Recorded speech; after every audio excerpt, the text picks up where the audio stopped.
सच्चिदानंद सद्गुरु साईनाथ महाराज की जय। ओम साई राम। मित्रों, आज का ब्लॉग आप सभी साईं परिवार के लिए विशेष लाभकारी और कल्याणकारी है, क्योंकि आज के ब्लॉग में हम अपने साईं परिवार के लिए एक बहुत ही विशेष उपाय लेकर के आए हैं, जो माघी पूर्णिमा का उपाय है। और आज है 16 फरवरी और 16 फरवरी का ये दिन माघी पूर्णिमा का है। और आज शाम को रात्रि में 7 बजे से लेकर के लगभग 11 बजे तक में ये उपाय आपको कर लेना है। और बहुत ही ज़बरदस्त ये उपाय है। ये उपाय माँ वैभव लक्ष्मी को प्रसन्न करने का उपाय है। और आज के दिन आपको क्या क्या करना चाहिए, ये उपाय कैसे करना है, ये हम बताएंगे। तो सबसे पहले आज के दिन क्या करना चाहिए। आज के दिन आप नहा धो लें सबसे पहले सुबह, और उसके बाद सूर्य भगवान को जल दें, तुलसी में 1 लोटा जल डालें।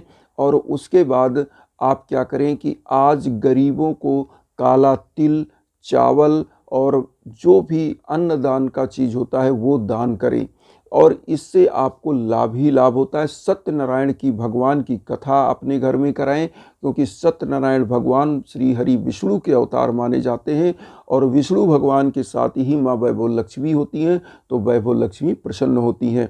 अब यहाँ आता है उपाय करने का। उपाय क्या किया जाए जिससे माँ वैभव लक्ष्मी प्रसन्न होंगी और आपके घर में धन लक्ष्मी की वर्षा होगी, दुख दरिद्रता समाप्त होगी। तो आज शाम को ये उपाय आपको करना है। शाम को रात्रि में कैसे करना है, इस उपाय को क्या क्या लेना है, वो हम आपको बताना चाहते हैं। तो सबसे पहले आप एकदम से स्वच्छता के साथ शाम को अगर हो सके तो थोड़ा सा नहा लें। नहीं नहा सकते तो आप क्या करें, कुछ अंता वस्त्र चेंज करके और नया वस्त्र पहन लें। और पहनने के बाद आप बैठ जाएं। क्या क्या लेना है, 2 सुपारी लेना है। सुपारी जो पान में खाया जाता है, हम स्क्रीन पर दिखा रहे हैं, इस सुपारी को ले लीजिए। और जो कलावा होता है जो हाथ में आप बांधते पूजा के समय, इस टाइप वाला, इस प्रकार का कलावा ले लें। और कलावा लेने के बाद आप थोड़ा सा हल्दी ले लें, चावल ले लें, अगरबत्ती धूप बत्ती जो लेते हैं, और घी का दीपक आपको लेना है। और इतना ले करके प्रभु के और साईं बाबा को वहाँ स्थापित करिए, और माँ वैभव लक्ष्मी गणेश भगवान को स्थापित करिए। और एक मंत्र पहले आप बोलेंगे, ओम गंग गणपतये नमः। ओम गंग गणपतये नमः मंत्र बोल करके आपको श्री गणेश भगवान के सम्मुख सबसे पहले 1 पुष्प वहाँ अर्पित करिए। कुछ पुष्प भी आप लिए रहिएगा और पुष्प अर्पित करिए। उसके बाद वो वहाँ पर आप गुरु भगवान हैं तो गणेश भगवान प्रथम देवता होते हैं। उसके बाद साईं बाबा का कोई मंत्र जो भी आपको याद है, ओम साई राम, ओम श्री साईनाथाय नमः, या ओम सिद्ध संकल्पाय नमः, कोई भी एक मंत्र आप बोलिए और साईं बाबा को 1 पुष्प अर्पित करिए। और थोड़ा सा रोली चंदन गणेश भगवान को लगाइए, और थोड़ा सा जो है साईं बाबा को। अब माँ वैभव लक्ष्मी को आपको क्या करना है, ओम महालक्ष्मी नमः, क्योंकि विशेष उपाय आज लक्ष्मी जी का हो रहा है, तो ओम महालक्ष्मी नमः का 108 बार जाप करिए। और पुष्प वहाँ माँ लक्ष्मी को अर्पित करिए। और वही चंदन जो आप रखें, हल्दी अक्षत का, माँ के चरणों में लगाइए। और उसी को जो 2 सुपारी आप रखें, माँ को अर्पित कर दीजिए। अर्पित करने के बाद इस पर क्या करिए कि रोली वाला जो कलावा वाला धागा है उसको बांध दीजिए। दोनों सुपारी में बांध दीजिए, थोड़ा थोड़ा लपेट के, बहुत ज़्यादा नहीं, बस थोड़ा सा लपेट दीजिए और बांध दीजिए। और इन दोनों को सुपारी पर क्या करिए, थोड़ा सा हल्दी वाला चंदन और अक्षत छिड़क दीजिए।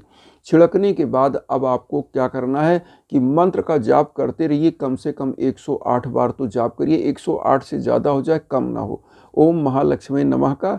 और उसके बाद जो आपने घी का दीप रखा है, और 1 लोटा जल जरूर रखिएगा, घी, और उसमें थोड़ा सा मिश्री डाल लीजिए। लोटे के जल में थोड़ा सा मिश्री, या ना मिश्री अगर मिले तो थोड़ा सा चीनी घर में होता है शुगर, वो डाल लें, स्वच्छ साफ। और जल को क्या करना है हम बता रहे हैं। आप इस जल में जो माता का जाप कर रहे हैं, इसी जाप को करते हुए, और साईं बाबा का फिर जब जाप कर लीजिए तो साईं बाबा का 11 वचन बोल लीजिए। 11 वचन आप लोग सबको पता होगा, मैं एक बार बता भी दे रहा हूँ कि जो शिरडी में आएगा आपद दूर भगाएगा, चढ़े समाधि की सीढ़ी पर, पैर तले दुख की पीढ़ी पर, त्याग शरीर चला जाऊँगा, भक्त हेतु दौड़ा आऊँगा, मन में रखना दृढ़ विश्वास, करे समाधि पूरी आस, मुझे सदा जीवित ही जानो, अनुभव करो सत्य पहचानो। मेरी शरण आखाली जाए हो तो कोई मुझे बताए, जैसा भाव रहा जिस जन का वैसा रूप हुआ मेरे मन का। भार तुम्हारा मुझ पर होगा, वचन न मेरा झूठा होगा। असहायता लो भरपूर, जो मांगा वहाँ नहीं है दूर। मुझ में लीन वचन मन काया, उसका ऋण ना कभी चुकाया। धन्य धन्य वह भक्त अनन्य, मेरी शरण तज लय नानन्य। ओम शाई ओम शाई। तो मित्रों, ये 11 वचन आप बोलिएगा, और लोटे का जल जिसमें मिश्री डाला है या चीनी डाला है, इसको चंद्रमा को, जब आप देखिए चंद्र भगवान उदय हो रहे हैं तो उनको अर्पित करना चाहिए। ऐसी मान्यता है कि आज के दिन अमृत की वर्षा कराते हैं भगवान चंद्र, और चंद्रमा को जब आप ये अर्घ देते हैं तो ऐसी मान्यता है चंद्रमा शीतल होता है, शांत होता है, और जब चंद्रमा को देते हैं तो घर में सुख शांति और समृद्धि का आगमन होता है। क्योंकि चंद्र भगवान जब प्रसन्न होते हैं तो चंद्रमा की जो कलाएं होती हैं, और आज की जो कला है चंद्रमा की, उस कला में अमृत की वर्षा कराने का गुण होता है। तो आज जो चंद्र भगवान की कला है उस पर आप इस अमृत रूपी जल को क्या करिए, अर्घ दीजिए, और अर्घ देने के बाद प्रणाम करिए, और वहाँ से आइए खुद वही अक्षत वाला चंदन माँ लक्ष्मी के श्री चरणों में लगा करके फिर अपने मस्तक पर लगाइए।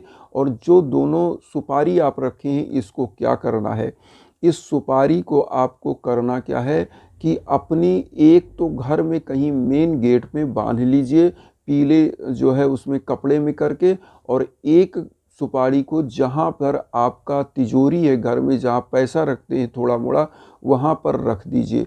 इससे धन लक्ष्मी की प्रचुर आगमन आपके घर में होगा।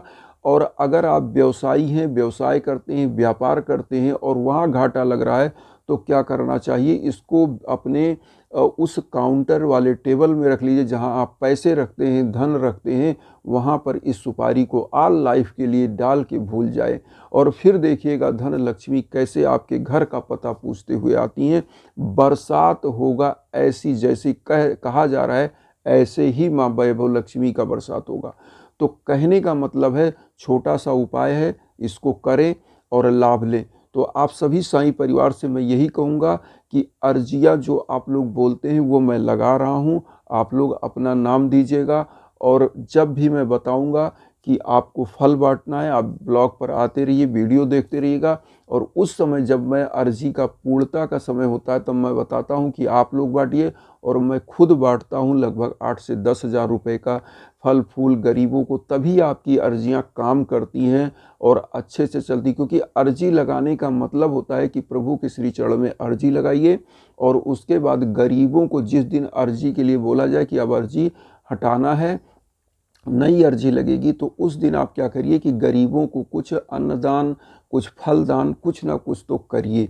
तो इससे क्या होता है कि आपकी अर्जी, जब गरीब आत्माओं को संतुष्टि मिलती है, तो साईं बाबा गरीबों के एक प्रकार के मसीहा थे, और गरीबों को जब आप खिलाते हो, जीवों को खिलाते हो, तो बाबा प्रसन्न होते हैं और आपकी अर्जी पर वो सुनवाई करते हैं और आपकी मनोकामनाएं पूरी होती हैं। इसी प्रकार से मैं जो हवन वाली बात बताता हूँ, वो हवन भी साईं बाबा की होती है, और उस हवन से भी दिव्यता मिलती है, क्योंकि शिरडी की जो धूनी अनवरत अखंड धूनी जल रही है, उसी प्रकार की जब धूनी से हवन करते हैं तो वो हवन आपके घर परिवार में एक शांति, समृद्धशाली और चीज़ें लेकर आती, क्योंकि हवन जो होता है, इसके धूम्र से आपके यहाँ तक आप कहीं भी हो, हवन अगर मैं यहाँ कर रहा हूँ तो वो ऊर्जा होती है, वो ऊर्जा चाहे आप all over India, all over world में कहीं हो, तो आपको उसकी ऊर्जा प्राप्त होती है और आपके समस्त मनोकामनाएं पूरी होती हैं। इसीलिए मैं कई बार कहता हूं कि हवन जो मैं या तो मुझसे करवाएं या आप खुद कर सकें तो वो करें। और मैं इंस्टाग्राम का लिंक भी दे देता हूं, उस पर भी आ सकते हैं आप। और जब तक जीवन है तब तक साईं परिवार के लिए ज़रूर मैं फ्री ऑफ कास्ट हूँ, और आप लोगों के लिए हमेशा अर्जी लगाता रहूँगा, आप लोगों के लिए काम करता रहूँगा, साईं भक्ति में ही जीवन में अपना समर्पित रखूँगा।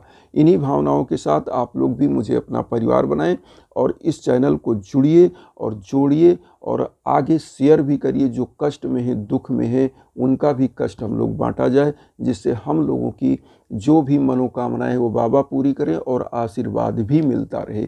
तो इन्हीं भावनाओं के साथ ओम साई राम।